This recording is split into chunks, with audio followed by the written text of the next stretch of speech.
আসসালামু আলাইকুম। প্রথমেই দেখবেন সংবাদ শিরোনাম।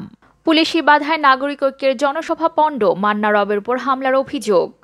পিলখানা হত্যাকাণ্ড শুধু বিদ্রোহ ছিল না, পেছনে ছিল সুদূর প্রসারী ষড়যন্ত্র, বললেন মির্জা ফখরুল। পিলখানা হত্যাকাণ্ডের বিচার হয়েছে, রায়ও কার্যকর হবে। মাহিকে ছাড়া কখনোই ভাত খাবেন না তার স্বামী। আফরান নিশোর সেই ভারতীয় ভক্ত মারা গেছেন। প্রেমের বিষয়ে যা বললেন প্রভা। এবার দেখুন বিস্তারিত। পুলিশি বাধায় নাগরিক ঐক্যের জনসভা পণ্ড, মান্না রবের ওপর হামলার অভিযোগ। রাজধানীর ভাটারায় নাগরিক ঐক্যের পূর্ব ঘোষিত জনসভা পুলিশি বাধায় পণ্ড হয়েছে বলে অভিযোগ করেছে দলটি। বিকালে নাগরিক ঐক্যের ঢাকা মহানগর উত্তরের উদ্যোগে জনসভার আয়োজন করা হয়, কিন্তু সকালে সমাবেশের জন্য মঞ্চ বানানোর সময় পুলিশ ও স্থানীয় আওয়ামী লীগ নেতারা বাধা দেন, মঞ্চ ভেঙে ফেলেন এবং নেতাকর্মীদের উপর হামলা করেন। এতে নাগরিক ঐক্যের 10 থেকে 12 জন নেতাকর্মী আহত হয় বলে দলটির পক্ষ থেকে দাবি করা হয়। নাগরিক ঐক্যের নেতাকর্মীদের অভিযোগ, বিকালে নাগরিক ঐক্যের সভাপতি মাহমুদুর রহমান মান্না, জিএসডি সভাপতি আসম আব্দুর রব, বিপ্লবী ওয়ার্কার্স পার্টির সাধারণ সম্পাদক সাইফুল হক, গণসংহতি আন্দোলনের সমন্বয়ক জোনায়েদ শাকির, রাষ্ট্র সংস্কার আন্দোলনের হাসনাত কাইয়ুম ও নাগরিক ঐক্যের সাধারণ সম্পাদক শহীদুল্লাহ কায়সার সভাস্থলে যাওয়ার পথে আওয়ামী লীগ, যুবলীগ, ছাত্রলীগের নেতাকর্মীর বাধা দেন। তখন নেতারা ভাটারের একটি রেস্টুরেন্টে অবস্থান নেন। এ সময় আওয়ামী লীগ নেতাকর্মীরা মিছিল করে জয় বাংলা স্লোগান দিয়ে নেতাদের উপর হামলা করেন। তারা ইট পাটকেল নিক্ষেপ করেন। এ ঘটনার প্রতিবাদে রাতে এক সংবাদ সম্মেলনে মাহমুদুর রহমান মান্না বলেন, কর্মসূচির জন্য পুলিশের মৌখিক অনুমতি নেওয়া হয়েছিল। এছাড়া জনসভাকে কেন্দ্র করে ভাটারা সহ পুরো রাজধানী জুড়ে পোস্টার লাগানো, লিফলেট বিতরণ এবং মাইকিং করা হয়। অথচ জনসভার দিন সকালে পুলিশ মঞ্চ ভেঙে দেয় এবং নাগরিক ঐক্যের নেতাকর্মীদের ওপর আওয়ামী লীগের নেতাকর্মীরা হামলা চালায়। এতে নাগরিক ঐক্যের কেন্দ্রীয় কমিটির সদস্য এবং ঢাকা মহানগর উত্তরের সদস্য সচিব আব্দুর রাজ্জাক সজীব মারাত্মকভাবে আহত হন। তার অবস্থা আশঙ্কাজনক। এছাড়া আরও 10 থেকে 12 জনকে আহত করা হয়। তিনি বলেন, নাগরিক ঐক্যের জনসভা ছিল মহান 21শে ফেব্রুয়ারি উপলক্ষে। এই কর্মসূচি পণ্ড করতে পরিকল্পিতভাবে আওয়ামী হামলা করে তার 21শে চেতনা তথা স্বাধীনতার মূল চেতনার পরিপন্থী।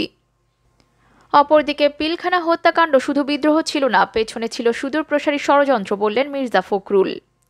পিলখানা হত্যাকাণ্ড শুধু বিদ্রোহ ছিল না, এর পেছনে একটা সুদূর প্রসারী ষড়যন্ত্র ছিল বলে মন্তব্য করেছেন বিএনপির মহাসচিব মির্জা ফখরুল ইসলাম আলমগীর। তিনি বলেন, এর মূল কারণ ছিল সেনাবাহিনীর মনোবলটাকে ভেঙে দেওয়া। সকালে বনানীর সামরিক কবরস্থানে শহীদদের কবরে পুষ্পস্তবক অর্পণের মাধ্যমে শাহাদাত বরণকারী সেনা কর্মকর্তাদের স্মৃতির প্রতি শ্রদ্ধা নিবেদন শেষে তিনি এসব কথা বলেন। মির্জা ফখরুল বলেন, পিলখানায় বিডিআর বিদ্রোহ সেনা কর্মকর্তা হত্যাকাণ্ড মামলার 13 বছর আজ। আমাদের দুর্ভাগ্য, আজ এতদিন পরও তদন্ত করে প্রকৃত সত্য উদ্ঘাটন করা সম্ভব হয়নি। এর পেছনে কারা ছিল, কারা এই ঘটনাগুলো ঘটিয়েছিল। মির্জা ফখরুল বলেন, 1971 সালে স্বাধীনতা যুদ্ধেও কিন্তু আমাদের এত কর্মকর্তা নিহত হননি, যেখানে আমাদের 57 সেনা কর্মকর্তা নিহত হয়েছেন। তারপর সীমান্ত রক্ষার ঐতিহ্যবাহী প্রতিষ্ঠান ছিল, সেটাকে ভেঙে দিয়ে নতুন করে প্রতিষ্ঠান তৈরি করা হয়েছে।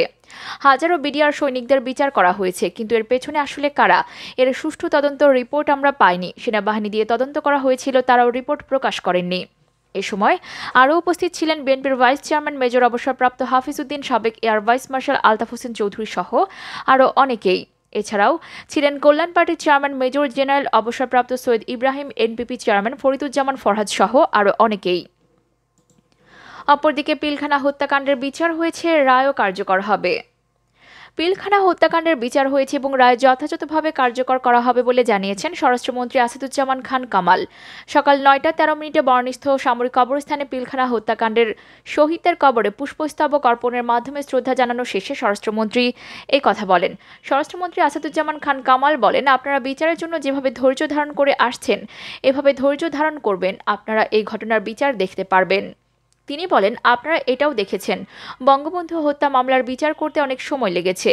তারপরও আজ আমরা স্বস্তিতে নিঃশ্বাস নিতে পারছি, আমাদের থেকে কালো দাগ মুছে গেছে।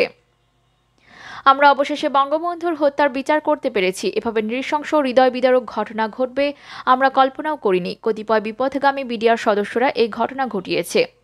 বিচার কার্যের দীর্ঘসূত্রিতার বিষয়ে স্বরাষ্ট্রমন্ত্রী বলেন, বিচার কার্য দীর্ঘসূত্রতার কারণ হচ্ছে আমাদের সব উপাদান সংগ্রহ করতে একটু সময় লেগেছে। এছাড়া সাক্ষী জোগাড় করতেও বেশ সময় লেগেছে। চাচ্ছিলাম এই ঘটনার সুন্দর, সুষ্ঠু, নিরপেক্ষ বিচার যেন হয়। বিচারকরা তাই করেছেন। আর যেই মামলার বিষয়টি চলমান রয়েছে সেটা খুব শিগগিরই শেষ হবে। বিচার শেষ হওয়ার পরে আপিল করার একটি সুযোগ থাকে, সেটাও তারা করছেন। আমরা মনে করি এই প্রক্রিয়া শেষ হলে ন্যায় বিচার পাবেন তারা। অপরদিকে মাহিকে ছাড়া কখনোই ভাত খাবেন না তার স্বামী।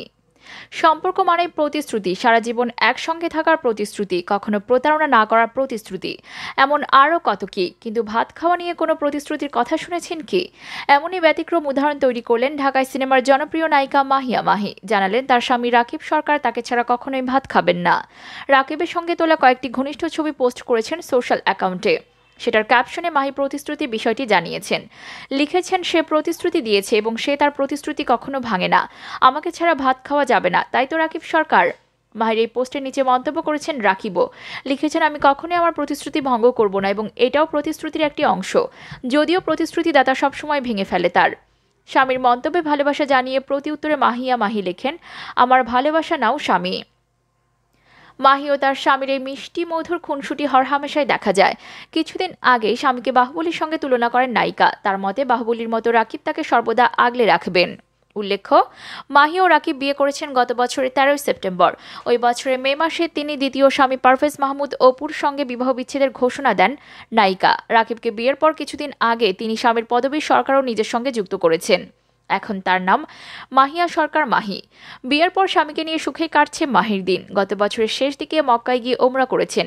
গ্ল্যামারাস মাহি নিজের গায়ে জড়িয়ে নিয়েছেন বোরকা হিজাব। এখন নিয়মিত তাকে বোরকা পরিহিত অবস্থায় দেখা যায়। এ নিয়ে আবার অনেকের মনে প্রশ্ন, মাহি কি সিনেমা ছেড়ে দিচ্ছেন? উত্তরটা সময়ই বলে দিবে। অপরদিকে আফরান নিশোর সেই ভারতীয় ভক্ত মারা গেছেন। ছোট পর্দার তারকা অভিনেতা আফরান নিশো দেশের সীমানা পেরিয়ে ওপার বাংলাতেও রয়েছে তার অগণিত ভক্ত। গত বছরের 8 ডিসেম্বর নিজের জন্মদিন উপলক্ষে ওপার বাংলার ভক্তদের মনের আশা পূরণ করেছিলেন তিনি। ভিডিও কলে ভক্তদের সময় দিয়েছিলেন তিনি। ওপার বাংলা থেকে ভিডিও কলে যুক্ত ছিলেন রূপসা চ্যাটার্জি, সোহম চক্রবর্তী, দীপ্তি মুখার্জি, অ্যাঞ্জেলা প্রমুখ।